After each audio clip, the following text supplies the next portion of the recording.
Ya, Assalamualaikum warahmatullahi wabarakatuh. Sebelumnya perkenalkan, nama saya Sulaiman dari kelas D4 PM1B. Saya di sini ingin mempresentasikan tugas ilmu bahan saya, pengaruh proses perlakuan panas terhadap penggunaan media pendingin terhadap kekuatan tarik material ST41. Ya, langsung aja pendahuluan. Baja merupakan salah satu material yang banyak digunakan dalam dunia industri. Baja memiliki unsur utama besi, Fe, dan karbon, dan bisa dipadukan lagi dengan unsur lain seperti Cr, Ni, Ti, dan sebagainya. Karena kandungan tersebut, baja memiliki sifat ulet, kuat, dan keras bergantung dari beberapa banyak kandungan karbon yang ada di dalam baja tersebut. Ya, sebelumnya kita udah tahu semua lah. Di perindustrian itu sudah tidak heran lagi yang dinamakan baja. Pasti sudah paham apa itu baja, dan ya pengertian baja tersendiri itu memiliki unsur utama besi dan karbon, bisa lain dan bisa dipadukan juga dengan seperti Cr, Ni, dan Ti. Nah, karena terdapat kandungan tersebut, baja memiliki sifat ulet, kuat, dan keras. Nah, sifat ulet dan kuat dan kerasnya ini tergantung dari seberapa banyak kandungan karbon yang ada di dalam baja tersebut. Jadi, semakin banyak kandungan karbon yang ada dalam baja tersebut, maka baja tersebut akan memiliki sifat ulet, kuat, dan keras yang sangat baik dan bagus. Karena ya semakin banyak karbonnya ya semakin bagus juga. Ya.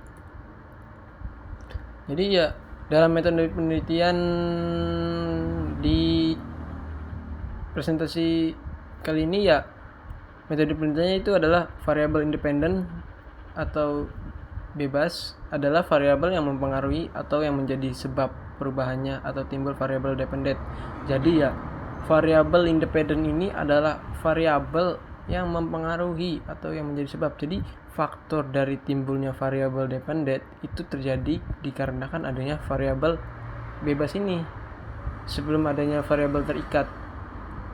Nah, ya variabel bebas dalam penelitian ini adalah, nah di dalam penelitian tersebut media pendinginnya itu adalah air, oli, udara, dan holding time selama 5 menit, 10 menit, dan 15 menit. Lalu ada metode penelitian variabel dependent. Ya, seperti yang tadi yang saya jelaskan, dependent ini adalah variabel terikat, merupakan variabel. Nah, yang variabel yang dipengaruhi atau yang menjadi akibat karena adanya variabel bebas. Jadi, sebab adanya variabel independent, maka terjadi variabel dependent. Nah, ini yang dipengaruhi oleh independent tersebut yang tadi saya jelaskan. Variabel terikat dalam penelitian ini adalah kekuatan tarik. Nah, jadi ketika dipengaruhi metode pendinginan air, oli, udara, dan holding time, maka setelah itu kita akan melakukan penelitian kekuatan tariknya. Lalu ada variabel kontrol, adalah variabel yang dikendalikan atau dibuat konstan sehingga pengaruh variabel independen terhadap dependent tidak dipengaruhi oleh faktor luar yang tidak diteliti. Nah, jadi variabel kontrol ini adalah variabel yang mengontrol dari variabel-variabel sebelumnya agar tidak dipengaruhi oleh faktor-faktor luar. Nah, variabel kontrol dalam penelitian ini adalah material ST41 dan suhu normalizing 850 derajat, suhu standar untuk material ST41 atau 0,3% karbon. Ya, diagram penelitian. Di diagram penelitian saya kali ini adalah, ya bisa dilihat dengan masing-masing. Ini ada mulai rumusan masalah, studi pustaka, lalu ke pemotongan spesimen ukuran 20 x 2,5 cm, tebal 0,5 cm. Desain penelitiannya ada variabel bebas, variabel terikat, variabel kontrol. Variabel bebas media pendingin air, oli, udara, dan holding time 5 menit, 10 menit, dan 15 menit. Untuk variabel terikatnya itu kekuatan tarik, variabel kontrol material ST41, dan temperatur normalizing 850 derajat Celcius. Lalu kita lanjut ke perlakuan panas normalizing pada suhu 850 derajat Celcius. Setelah itu kita uji tarik, hasil penelitian, analisa data, pembahasan, kesimpulan, selesai. Hasil dan pembahasan. Nah, hasil dan pembahasannya ini adalah, pertama ada deskripsi data. Hasil kekuatan tarik material S61 pasca perawakan panas dengan holding time 5 menit, 10 menit, dan 15 menit dengan menggunakan media pendingin air, oli, dan udara. Dapat diketahui bahwa nilai kekuatan tarik terendah terletak pada media pendingin udara dengan holding time selama 5 menit. Nah, jadi ya setelah dilakukan penelitian, ternyata dapat diketahui bahwa nilai kekuatan tarik terendah itu terletak pada media pendingin udara dengan holding time selama 5 menit, yaitu diperoleh kekuatan tarik sebesar 54,9 kN. Jadi kekuatan tarik terendah terletak pada media pendingin udara tuh, sama holding time-nya sama 5 menit. Kekuatan tariknya 54,9 kN. Sedangkan nilai kekuatan tarik tertinggi terletak pada media pendingin air dengan holding time selama 15 menit, yaitu sebesar 60,4 kN. Lalu ada uji kenormalan. Uji kenormalan residual dilakukan dengan menggunakan uji Kolmogorov-Smirnov yang terdapat pada program Minitab 16. Jadi kita melakukan uji kenormal. Jadi ini melakukan uji kenormalannya itu melalui program Minitab 16. Uji ini dilakukan untuk mengetahui apakah data variabel berdistribusi normal atau tidak. Peneliti menggunakan syarat signifikan kesalahan sebesar sama dengan 5% atau 0,05. Dengan kata lain, tingkat keyakinan atau kebenaran sebesar 95%. Uji identik. Setelah uji kenormalan, kemudian uji identik untuk mengetahui apakah data penilaian yang dihasilkan identik atau tidak. Bila sebaran data pada output uji ini tersebar secara acak dan tidak membentuk pola tertentu di sekitar harga 0, maka data mempunyai asumsi identik. Namun, bila output uji ini tersebar secara tidak acak dan membentuk pola tertentu di sekitar harga 0, maka data tidak memenuhi asumsi identik yang diperlukan.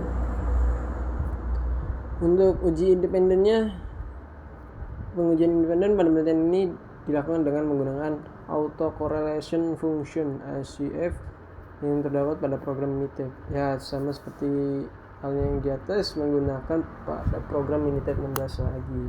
Pengujian ini untuk mengetahui apakah terdapat nilai ACF yang keluar dari batas interval atau tidak. Bila tidak, ya terdapat nilai yang memenuhi batas interval, maka data penelitian ini memenuhi asumsi identik. Namun, bila terdapat data penelitian yang melebihi batas interval, maka terdapat hasil pengukuran yang terpengaruhi oleh hasil pengukuran lainnya. Hasil analisa data. Oke. Sekarang kita lanjut ke hasil analisa data ya. Setelah kita analisa data-data yang telah terdapat pada penelitian tersebut, kita menggunakan analisa data analisis of varian atau biasa disebut ANOVA dengan distribusi F perhitungan menggunakan program Minitab 16 untuk mencari hipotesis di setiap variabel. Hipotesis awal akan ditolak apabila nilai F hitung melebihi nilai F table untuk F table. Nah, untuk F hitung didapatkan dari hasil analisa program Minitab, dan untuk F table dari hasil F A-1 sama dengan N-A, di mana A adalah banyak replikasi di tiap level faktor dan N adalah banyaknya seluruh pengamatan. Untuk mendapatkan nilai F table dapat kita lihat table present state point of the distribution continued pada halaman lampiran. Penarikan hasil untuk kekuatan tarik berdasarkan tabel di distribusi untuk F 0,05 banding 1,16 sebesar 4,49. Selain menggunakan nilai F, kita bisa juga menggunakan p-value untuk menguji hipotesis awal. Akan ditolak bila p-value kurang dari nilai taraf signifikan A. Dalam penelitian A, signifikan bernilai 0,05 sama dengan 5%. Ya, kesimpulannya adalah Berdasarkan hasil pengujian yang dilakukan peneliti, di mana holding time memiliki pengaruh terhadap kekuatan tarik. Hasil ini berdasarkan analisa varian ANOVA dengan nilai p-value 0,024 kurang 0,05 nilai signifikan. Sedangkan untuk media pendingin tidak memiliki pengaruh terhadap kekuatan tarik, di mana p-value 0,100 lebih dari 0,05. Variasi yang mampu memberikan pengaruh paling optimal adalah holding time selama 15 menit. Oke, saya sudah mempresentasikan tugas saya, ilmu pengetahuan saya yang pengaruh Heterman tadi yang saya telah terterakan. Dan apabila ada kata-kata saya yang kurang berkenan atau berkenan di hati kalian, kurang dan lebihnya mohon maaf. Wabillahi taufiq walhidayah. Wassalamualaikum warahmatullahi wabarakatuh.